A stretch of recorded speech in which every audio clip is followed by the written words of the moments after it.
Deputy CM बने क्यों, बने तो निभाया क्यों नहीं, ना निभा पाए तो मानेसर गए ही क्यों, मानेसर गए तो वापस क्यों आए, वापस आए तो बयान अनशन यात्रा क्यों की, बयान अनशन यात्रा भी की तो मांगों का अल्टीमेटम क्यों दिया, अल्टीमेटम दिया तो समझौता क्यों किया, समझौता ही करना था तो इतना ड्रामा किया क्यों। राजस्थान की राजनीति में जैसे ही महासचिव केसी वेणुगोपाल ने कहा कि अशोक गहलोत, सचिन पायलट एक साथ चुनाव के मैदान में बीजेपी के खिलाफ उतरेंगे, तो लोगों ने सोशल मीडिया पर सवाल खड़े करने शुरू किए कि जब फिर से एकता की तस्वीर पेश करनी थी तो आखिरकार सचिन पायलट बार बार ड्रामा क्यों करते हैं। इसीलिए हुई थी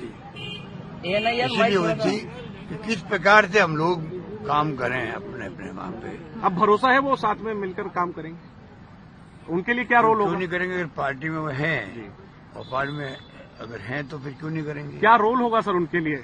ये रोल की भूमिका हमारी नहीं होती है, रोल की भूमिका हाईकमान की होती है। कौन क्या रोल है? हाईकमान कहता सर तुम्हें आप सरकार में शामिल करने को तैयार? मैं तो ये मानता हूँ कि मैं खुद कई बार कह चुका हूँ कि मेरे लिए जो है अब पद मायने नहीं रखते हैं, मेरे लिए मायने रखता है जिंदगी में। मैं 3 बार मुख्यमंत्री बना हूं मैं, अब आप लोग समझ नहीं पा रहे हैं या मैं समझा नहीं पा रहा हूं। 3 बार मुख्यमंत्री बनना बहुत 3 बार मुख्यमंत्री बनना मायने रखता है, ठीक है। और 3 बार जो है केंद्रीय मंत्री बनना ही मायने रखता है। तो मुझे सब कुछ पार्टी ने दिया है, सोनिया जी ने और राहुल जी ने मुझे विश्वास किया, प्रियंका जी का भी योगदान था, जो मुझे तो चांस दिए हैं काम करने के। तो आज मेरी ड्यूटी बनती है कि मैं वो काम करूं जो हाईकमान चाहे, वे किस प्रकार से हम जीत के आए हैं उसके अंदर मैं मेरी भूमिका रखूं, इम्पोर्टेंट वो मैं रख रहा हूं। और जो मुझसे हो सकता था मैंने 5 साल के अंदर गवर्नेंस देने में, योजना बनाने में मैंने कमी नहीं रखी है। राजस्थान पूरा प्रदेश जानता है, अब चाहे मोदी जी आओ और चाहे अमित शाह जी आओ, मेरा दावा है जनता सच्चाई समझ जाएगी कि भाई काम किसने किया। वो राष्ट्रीय राजनीति की बात करने लग जाते हैं, उनका एजेंडा दूसरा है, मेरा एजेंडा है सिर्फ राजस्थान की सेवा करना, राजस्थान में योजनाएं लागू करना, जो मैंने घोषणा करी है बजट के अंदर वो इम्प्लीमेंट हो। ये मेरा एजेंडा है कि किस प्रकार मैं वहाँ विकास, चौमुखी विकास हो, सिंचाई हो, चाहे किसानों की समस्याएं हो, चाहे वो युवाओं का हो, चाहे किसी वर्ग का, मजदूर का हो, SC, ST, OBC या माइनॉरिटी के हो, किससे हो मुद्दे हो, मैं सबको कैसे निपटाऊं वो मैं लगा हुआ हूँ। मुझे लगता है इस बार मैं सफल हुआ हूँ और जनता इस बार मुझे लगता है कि इस बार सरकार रिपीट कर सकती है। वैसे तो माई बाप जनता ही है, वो फैसला करेगी वो मैं मंजूर होगा। मुझे एहसास होता है जब मैं जाता हूँ दौरे में और जो लोग मुझसे मिलते हैं, जिस प्रकार से युवा मिलते हैं, महिलाएं सब मिलते हैं, अति उत्साह उन लोगों के अंदर है।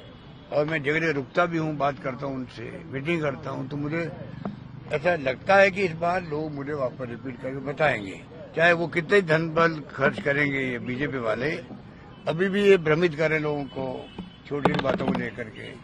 इनके बार कहने को मेरे खिलाफ में, मेरी सरकार के खिलाफ कुछ है नहीं, तो मेरा ध्येय वो है बस। सचिन सहयोग करेंगे सर, सचिन सहयोग करेंगे? क्यों नहीं करेंगे भाई, सब क्या भरोसा दिया है उन्होंने अंदर मीटिंग में? सचिन ने क्या भरोसा दिया, क्या कमिटमेंट किया है उन्होंने? मुझे विश्वास है कि हाईकमान के साथ में बैठना, बात करना, उसके बाद में क्यों नहीं कोई सहयोग करेंगे बताओ। हम विश्वास करके चलना चाहिए हम लोगों को। विश्वास देखिए, विश्वास जीता जाता है। तो देखते हैं कि ये विश्वास दिया गया है, हाईकमान ने विश्वास हम पे किया है, हम आगे करेंगे, सब मिलके चलेंगे तो सरकार हमारी आएगी। और पार्टी में हम अगर वफादारी से रहे आज तक, आगे भी रहेंगे। तो सोनिया गांधी ने एक बार कहा था ICC अधिवेशन के अंदर, जो धैर्य रखता है उनको कभी न कभी चांस मिलते हैं। बस ये मैंने सोनिया गांधी जी का जो कोट था वो अभी भी मुझे याद है, वो मैं दिल में रखता हूँ बस। और सबको कहता हूँ, सब कार्यकर्ता, सब नेता लोग धैर्य रखोगे तो पार्टी में कभी कभी आपको मौके मिलेंगे, अवसर मिलेंगे काम करने के। पहले मिले भी है, आगे भी मिलेंगे, इतना कह सकते हैं। Thank you sir, thank you so much. बहुत धन्यवाद। Thank you sir, okay sir, Kanika sir. किसको हो? सच पे धड़क सर।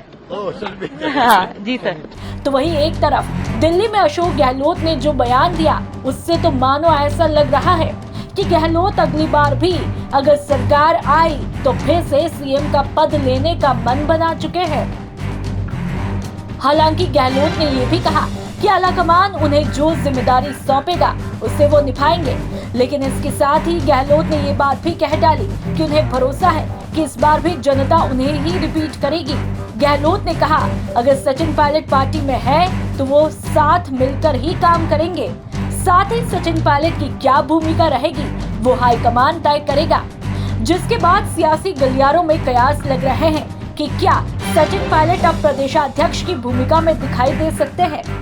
सचिन पायलट ने जनसंघर्ष यात्रा के बाद में यह ऐलान किया था कि 30 मई तक अगर उनकी 3 मांगे नहीं मानी गई तो सचिन पायलट पूरे राजस्थान के अंदर गांव और ढाणी मुख्यमंत्री अशोक गहलोत के खिलाफ जाएंगे। लेकिन उससे एक दिन ऐन वक्त पहले ही आप देखिए राहुल गांधी से लेकर राष्ट्रीय अध्यक्ष खड़गे ने 4 से 5 घंटे की बैठक की। अलग अलग दौर की वार्ता हुई, मुख्यमंत्री अशोक गहलोत और खड़गे के बीच में वार्ता हुई। उसके बाद बताया जाता है कि राहुल गांधी के साथ में घंटे भर तक बातचीत हुई और उसके बाद 8:30 बजे के आसपास सचिन पायलट की एंट्री होती है और 9:30 बजे चारों एक साथ बाहर आते हैं और ये ऐलान करते हैं कि हमने अपना फैसला है वो आला कमान पर छोड़ दिया है।